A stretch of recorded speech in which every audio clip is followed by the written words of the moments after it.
மகாபாரதம் 9. நாராயணனின் மகிமை 1. ஜனமேஜயன் கூறினார்: ஓ பிராமணரே, பல மனிதர்கள் இருக்கிறார்களா, அல்லது ஒரே ஒரு மனிதன் மட்டும் இருக்கிறாரா? எந்த மனிதன் பெரியவன்? எல்லாவற்றிற்கும் காரணம் யார்? வைசம்பாயனர் கூறினார்: குருகுலோத்தகனா, சாங்கிய யோகங்களின்படி பல மனிதர்கள் இருக்கிறார்கள், ஆனால் அதை பார்ப்பவர்கள் ஒரே ஒரு மனிதன் இருப்பதை ஏற்றுக்கொள்வதில்லை.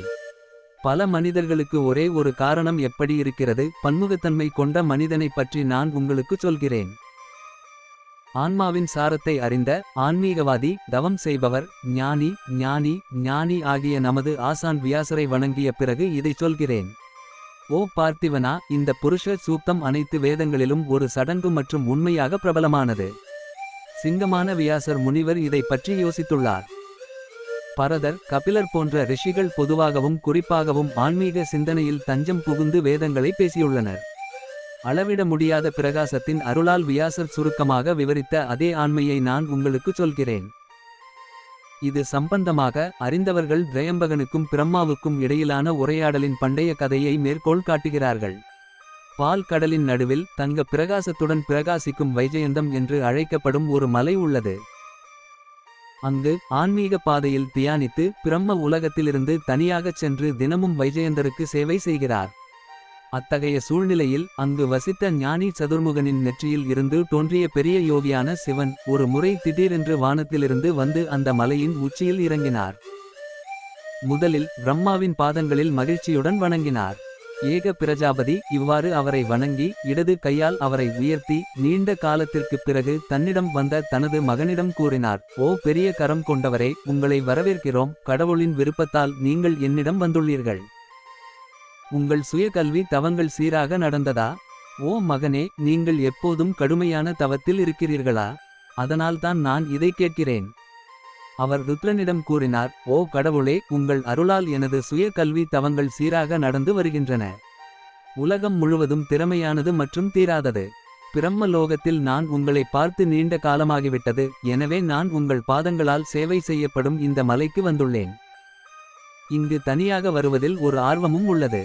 அதாவது, ஓ பெரியப்பா, இதற்கு எந்த சிறிய காரணமும் இருக்க முடியாது.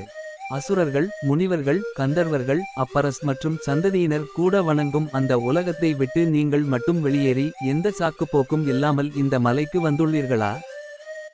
பிரம்மா கூறினார்: இந்த வஜ்ரயந்த மலையை நான் என் முழு மனதுடன் வணங்குகிறேன். இங்கே நான் ஒற்றை மனதோடு விராதுருஷனை தியானிக்கிறேன். பின்னர் ருத்ரர் கேட்டார்: ஓ பிரம்மா, நீங்கள் சுயமாக இருப்பவர், பல மனிதர்களை படைத்துள்ளீர்கள், மேலும் பலரை படைப்பீர்கள். அந்த விராதுருஷர் ஒரே ஒரு மனிதரா இல்லையா? ஓ பிரம்மா, நீங்கள் தியானிக்கும் இந்த உயர்ந்த மனிதர் யார்? என்னுடைய இந்த சந்தேகத்தை தீர்க்கவும், ஏனென்றால் நான் மிகவும் ஆர்வமாக இருக்கிறேன். இதற்கு பிரம்மா பதிலளித்தார்: என் மகனே, நீங்கள் குறிப்பிட்ட பல ஆண்கள் உள்ளனர். இது கடந்த காலத்தில் நடந்தது என்பதை புரிந்து கொள்ள வேண்டும், ஆனால் இந்த மனிதர்களைப் பற்றி நான் கவலைப்படவில்லை என்பதை புரிந்து கொள்ளுங்கள். நீங்கள் குறிப்பிட்ட பல மனிதர்களின் ஆதரவாக இருக்கும் ஒரு மனிதனை நான் உங்களுக்குச் சொல்வேன். அவர்கள் அனைவருக்கும் ஒரே காரணம் எப்படி இருக்கிறது? பக்தர்கள் அந்த உலகளாவிய மனிதனுக்குள், அந்த உயர்ந்த மாசற்றவரிடம் எவ்வாறு நுழைகிறார்கள் என்பதை நான் உங்களுக்குச் சொல்வேன். எனவே அவர் உடல்களில் வசிக்கும் போதிலும் அவர் செயல்களில் ஈடுபடுவதில்லை. என்னை, உன்னை மற்றும் உடல்களைப் பற்றி நினைக்கும் மற்றவர்களின் உள் சுயம். அவர் அனைவருக்கும் சாட்சி. அவர் ஒருபோதும் யாருக்கும் புலப்பட முடியாது. அவர் பிரபஞ்சத்தின் தலைவன், பிரபஞ்சத்தின் கை, பிரபஞ்சத்தின் கால். அவர் மட்டுமே அனைத்து உலகங்களிலும் சுதந்திரமாகவும் மகிழ்ச்சியாகவும் நகர்கிறார். அந்த யோக ஆன்மா உலகங்களாக இருக்கும் உடல்களையும் நல்ல மற்றும் கெட்ட கர்மாவின் விதைகளையும் அறிந்திருப்பதால் அவர் உலகங்களை அறிந்தவர் என்று அழைக்கப்படுகிறார். எல்லா உயிரினங்களிலும் யாருக்கும் அவரது கடந்த காலம் அல்லது எதிர்காலம் தெரியாது. சாங்கிய அமைப்பு மற்றும் யோகா அமைப்பு மூலம் நான் அவரது கடந்த காலத்தை பற்றி சிந்திக்கிறேன். இனிமேல் அவருடைய கடந்த காலம் எனக்கு தெரியாது. எனக்கு தெரிந்தவரை, அந்த நித்திய நபரை பற்றி நான் பேசுவேன். கேளுங்கள், அவர் ஒருவரே பெரியவர். அவர் மட்டுமே அந்த நபர். நித்தியமானவர் மட்டுமே மகாபுருஷர் என்ற பெயரை கொண்டுள்ளார். ஒரு நெருப்பு பல்வேறு வழிகளில் சுடர்விட்டு எரிகிறது. ஒன்று சூரியன், ஒன்று தவத்திற்கான யோனி, ஒன்று உலகின் அனைத்து திசைகளிலும் வீசும் காற்று, ஒன்று அனைத்து நதிகளுக்கும் யோனியாக இருக்கும் கடல், ஒன்று குணங்கள் இல்லாத பிரபஞ்சத்தின் வடிவமான புருஷன். அனைத்தும் குணங்கள் இல்லாத புருஷனுக்குள் நுழைகின்றன. ஒருவன் நல்லொழுக்கமுள்ள அனைத்தையும் கைவிட்டு நல்ல மற்றும் கெட்ட செயல்கள் அனைத்தையும் கைவிட்டு உண்மை மற்றும் பற்றற்ற இரண்டையும் கைவிட்டால் துறவி இந்த வழியில் குணங்கள் இல்லாதவனாக மாறுகிறான். நினைத்து பார்க்க முடியாதவனாக இருந்தாலும் அவனை உணர்ந்து நுட்பமான உணர்வுகளுடன் 4 வடிவங்களுடன் தன்னலமற்றவனாகச் செயல்படுபவன் மட்டுமே மங்களகரமான புருஷனை அடைகிறான். இவ்வாறு சில அறிஞர்கள் பரம ஆத்மாவை ஒரே ஆன்மா என்று புரிந்துகொள்கிறார்கள். சில அறிவை சிந்திக்கும் சிந்தனையாளர்கள் அதை ஒரே ஆன்மா என்று புரிந்துகொள்கிறார்கள். இந்த இரண்டில் எது பரம ஆத்மாவோ அது நித்தியமானது மற்றும் குணங்கள் இல்லாதது. அவர் நாராயணன் என்று அறியப்பட வேண்டும். ஏனென்றால் அவர் உயர்ந்தவர். அவர் எந்த செயல்களின் விளைவுகளாலும் பாதிக்கப்படுவதில்லை. வேறு எந்த கர்ம ஆன்மாவும் இல்லை. ஆனால் அவர் இரட்சிப்பின் பிணைப்புகளால் பிணைக்கப்பட்டுள்ளார். அவர் 7 மடங்கு நட்சத்திர கூட்டத்தால் லிங்கம் பிணைக்கப்பட்டுள்ளார். இவ்வாறு பல்வேறு வகையான இருப்புகளை நான் உங்களுக்கு விவரித்துள்ளேன். உலக விவகாரங்கள் அனைத்திற்கும் முற்றிலும் இருப்பிடமாக இருப்பது உயர்ந்த அறிவு, கற்பிக்கக்கூடியது மற்றும் ஞானம் பெறுவது, மந்திரம் மற்றும் மந்திரம், உணவு மற்றும் உணவு, சகோதரன் மற்றும் அன்பானவர், தெளிவானது மற்றும் தெளிவானது, காணக்கூடியது மற்றும் கண்ணுக்கு தெரியாதது, மூதாதையர் மற்றும் மூதாதையர், அறிபவர் மற்றும் வெற்றியாளர், நல்லொழுக்கம் மற்றும் அறமற்றது, உடனடி மற்றும் உயர்ந்தது, நித்தியமானது மற்றும் அழியாதது. தாத்ருவின் முதல் முறையை உருவாக்குவது அதையே விப்ரர் அநிருத்தர் என்று அழைக்கிறார். உலகில் வேத நற்செயலாக கருதப்படுவது எதுவோ அதுவும் அவரது மகிழ்ச்சிக்காக செய்யப்பட வேண்டும். அது அவருக்கு சொந்தமானதாக இருக்க வேண்டும். முற்றிலும் அமைதியான அனைத்து கடவுள்களும் முனிவர்களும் பிராங்கம்சத்தில் அவரை தியாக பலிகளுடன் வணங்குகிறார்கள். அனைத்து பாடங்களுக்கும் கடவுளான நான் அவரிடமிருந்து பிறந்தேன். நீங்களும் என்னிடமிருந்து பிறந்தீர்கள். ஓ மகனே, தாவரங்கள் மற்றும் விலங்குகளின் உலகம், இரகசியங்கள் நிறைந்த அனைத்து வேதங்களும் என்னிடமிருந்து தோன்றவில்லையா? 4 கூறுகளை கொண்ட அந்த மனிதன் தான் விரும்பியபடி விளையாடுகிறான். இந்த வழியில் அந்த இறைவன் தனது அறிவால் அறியப்படுகிறார். ஓ மகனே, இதோ நீ கேட்ட அனைத்தையும் நான் உனக்கு சொல்லிவிட்டேன். மேலும் அது சாங்கிய யோகங்களிலும் உண்மையாக விவரிக்கப்பட்டுள்ளது. சுகனுசாசனம். கால வடிவம். யுதிஷ்டிரன் பீஷ்மரிடம், ஓ மகா கௌரவரே, எல்லா உயிரினங்களும் யாரிடமிருந்து தோன்றுகின்றன, அவை எவ்வாறு முடிவடைகின்றன என்பதை அறிய விரும்புகிறேன். தியானம் மற்றும் செயலின் கொள்கைகள், காலத்தின் தன்மை மற்றும் ஒவ்வொரு யுகத்திலும் மக்களின் ஆயுட்காலம் ஆகியவற்றை அறிய விரும்புகிறேன். உலகத்தின் கொள்கையை முழுமையாக புரிந்து கொள்ள விரும்புகிறேன். விலங்குகளின் மரணமும் படைப்பின் அழிவும் யாரிடமிருந்து நிகழ்கின்றன? ஓ மகா மனிதரே, நீங்கள் எங்களை ஆசீர்வதிக்க விரும்பினால் நான் கேட்கும் இந்த கேள்விக்கு பதிலளிக்கவும். கடந்த காலத்தில் சர்ச்சைக்குரிய முனிவரான பரத்வாஜருக்கு நீங்கள் ஒரு நல்ல பதிலை கொடுத்தீர்கள். அதை கேட்டதும் உயர்ந்த நீதியால் நிரப்பப்பட்ட ஒரு தெய்வீக அறிவு எங்களிடம் உள்ளது. எனவே நான் இந்த கேள்வியை மீண்டும் கேட்டுள்ளேன். தயவுசெய்து அதற்கு பதிலளிக்கவும். இதை கேட்ட பீஷ்மர் தர்மராயரிடம், வியாசர் தனது மகனிடம் இந்த விஷயத்தை பற்றி தாழ்மையுடன் கேட்டதற்கு அவர் சொன்ன பண்டைய வரலாற்றை நான் உங்களுக்கு சொல்கிறேன். அங்கங்கள் மற்றும் உபநிடதங்கள் உட்பட அனைத்து வேதங்களையும் படித்த பிறகு வியாசரின் மகன் சுகர் தர்மார்த்தரை பற்றிய அனைத்து சந்தேகங்களையும் நீக்கும் திறன் கொண்ட ஸ்ரீ கிருஷ்ணபாயனரை பற்றி கேட்டார். ஸ்ரீ சுகர் கேட்டது, அனைத்து உயிரினங்களையும் படைத்தவர் யார்? கால அறிவில் உங்கள் நம்பிக்கை என்ன? பிராமணர்களின் வேலை என்ன? தயவு செய்து இதைச் சொல்லுங்கள். இதை கேட்டதும் சர்வஞானமும் கொண்ட தந்தை, அப்பாற்பட்ட அனைத்தையும் அறிந்தவர், தனது மகனிடம் கூறினார். எல்லாவற்றிற்கும் மேலாக பிரம்மம் மட்டுமே உள்ளது. அவர் நித்தியமானவர், எல்லையற்றவர், தெய்வீகமானவர், அழியாதவர், துருவமானவர், அழியாதவர், நினைத்து பார்க்க முடியாதவர், வெல்ல முடியாதவர். இப்போது காலத்தின் கேள்வி.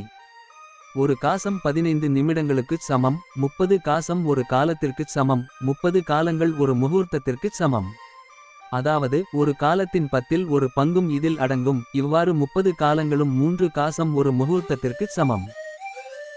30 முகூர்த்தம் ஒரு அகோராத்திரத்திற்குச் சமம். முனிவர்கள் சொல்வது போல் 30 அகோராத்திரங்கள் ஒரு மாதத்திற்குச் சமம். 12 மாதங்கள் ஒரு சம்பத்திரத்திற்குச் சமம். 2 அயனங்கள் ஒரு சவச்சரம் என்று அழைக்கப்படுகின்றன. இவை தட்சிணாயனம் மற்றும் உத்தராயணம் என்று அழைக்கப்படுகின்றன. சூரியன் மனிதர்களுக்கு அகோராத்திரத்தை வழங்குபவர். அவர் அதை பிரித்துள்ளார். இரவு தூக்கத்திற்கும் பகல் வேலைக்கும். மனிதர்களின் ஒரு மாதம் முன்னோர்களுக்கு ஒரு பகலும் ஒரு இரவும் ஆகும். அவர்களுக்கு இரவு என்பது வேலை மற்றும் தூக்கத்திற்காக அர்ப்பணிக்கப்பட்டுள்ளது. மனிதர்களின் ஒரு வருடம் என்பது தேவர்களுக்கு ஒரு பகலும் ஒரு இரவும் ஆகும். அவர்களுக்கு வடக்கு சந்திரன் பகல், தெற்கு சந்திரன் இரவு. இப்போது நான் கிருத, திரேதா, துவாபர மற்றும் கலி ஆகியோரின் யுகங்களைப் பற்றி தனித்தனியாக உங்களுக்கு சொல்கிறேன். தேவர்களுக்கு 4000 ஆண்டுகள் இருந்தால் அது ஒரு கிருத யுகமாக இருக்கும். அதற்கு அந்த 400 தெய்வீக ஆண்டுகளின் அந்தி இருக்கும். அதே எண்ணிக்கையிலான ஆண்டுகளின் ஒரு சந்தியாசமும் இருக்கும்.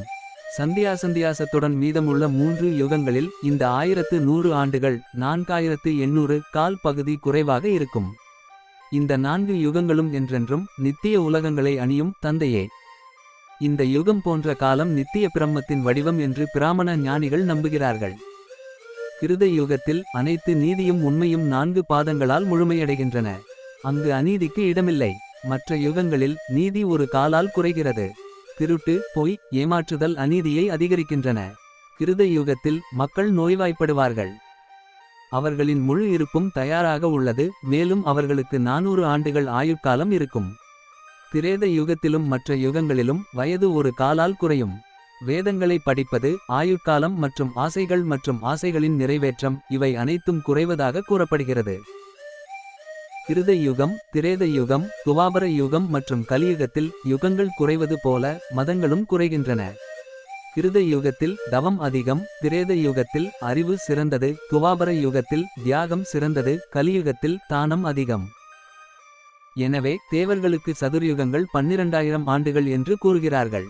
பிரம்மனுக்கு 1000 சதுர்யுகங்கள் ஒரு நாள் என்றால் இரவும் அதே நீளம் கொண்டது. பிரம்மா தனது பகலின் தொடக்கத்தில் பிரபஞ்சத்தை படைக்கிறார். இரவில் அழிவு ஏற்படுகிறது. பின்னர் அவர் ஆழ்ந்த தூக்கத்தில் இருக்கிறார், அதன் முடிவில் விழிக்கிறார்.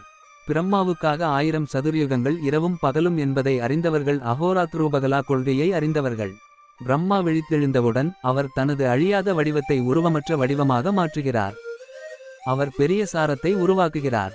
அதிலிருந்து அவர் வெளிப்படும் மனதை உருவாக்குகிறார். படைப்பு மற்றும் யுகதர்மங்கள். வியாசர் கூறினார், பிரகாசமாக இருக்கும் பிரம்மா எல்லாவற்றிற்கும் விதை. அதிலிருந்து முழு உலகமும் உருவானது. பிரம்மமாக இருப்பவரிடமிருந்து தாவரங்கள் மற்றும் விலங்குகளின் இரட்டைத்தன்மை உருவானது. தனது நாளின் தொடக்கத்தில் பிரம்மா விழித்தெழுந்து அறியாமையிலிருந்து உலகை படைக்கிறார். முதலில் பெரிய சாரம், பின்னர் வெளிப்படையான வடிவம், பிரார்த்தனை, சந்தேகம். இந்த மனம் எல்லாவற்றையும் மறைத்து தொலைநோக்கு மற்றும் பன்மடங்கு ஆக சக்தி கொண்டது. அது மனதின் 7 முனிவர்களை மிராக்லி, அங்கீரசு, அத்ரி, புலஸ்ய, புல, கிரது, வசிஷ்டர் உருவாக்கியது. படைக்கும் ஆசையால் ஈர்க்கப்பட்ட இந்த மனம் பல வழிகளில் சிதைந்து போகிறது. அதிலிருந்து வானம் வருகிறது, அதன் குணம் ஒலி. வானம் சிதைந்து போகும்போது பல்வேறு வாசனைகளுடன் கூடிய வலுவான சுத்தமான காற்று அதிலிருந்து எழுகிறது. அந்த சிதைந்த காற்றிலிருந்து ஒரு திகைப்பூட்டும் ஒளி எழுகிறது. அது பிரகாசமாக இருக்கிறது. அதன் குணம் தொடுதல். அந்த ஒளி சிதைந்து போகும்போது ஒரு இனிமையான நறுமணம் அதிலிருந்து எழுகிறது. நறுமணத்திலிருந்து அதன் நறுமணத்துடன் கூடிய பூமி எழுகிறது. இந்த வழியில் அனைத்து உயிரினங்களின் படைப்பு என்று கூறப்படுகிறது. கடந்த கால மற்றும் நிகழ்காலத்தின் ஒவ்வொரு உயிரினத்தின் குணங்களும் அடுத்த உயிரினத்தில் ஒன்றிணைகின்றன. எந்தவொரு உயிரினமும் எந்த வடிவத்தில் இருக்கும் வரை அது அதன் குணமாக கருதப்படுகிறது. காற்றில் ஒரு வாசனையை பார்த்த பிறகு அது பூமியின் குணம் என்று யாராவது முட்டாள்தனமாகச் சொன்னாலும் அது உண்மையில் பூமியின் குணம் என்பதை அறிய வேண்டும். அது காற்றிலும் இணைந்துள்ளது.